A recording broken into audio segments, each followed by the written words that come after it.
Sherly Anavita dan DJ Doni diteror. Mereka berdua diteror setelah aktif menyuarakan dan mengkritisi kebijakan dan kinerja pemerintah dalam penanganan dampak bencana banjir di Sumatera.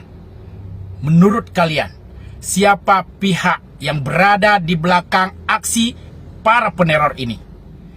Yang dilakukan oleh Sherly Anavita dan DJ Doni merupakan upaya mereka sebagai warga negara untuk mengingatkan pemerintah bekerja lebih baik lagi, bekerja lebih cepat lagi, sehingga hak-hak para korban bencana banjir Sumatera dapat segera dipenuhi dan daerah yang terdampak bencana dapat secepatnya dipulihkan.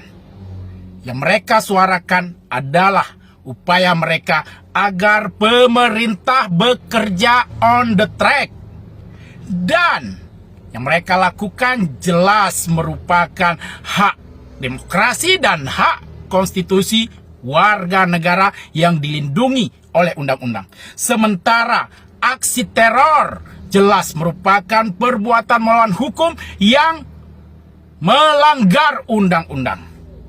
Karena itu, demi menyelamatkan wajah demokrasi di negeri ini,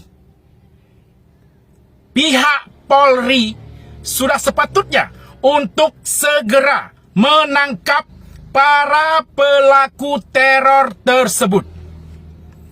Jika Polri dan pemerintah membiarkan dan tidak melakukan tindakan hukum apa-apa, maka patut diduga Polri dan pemerintah melindungi para peneror ini.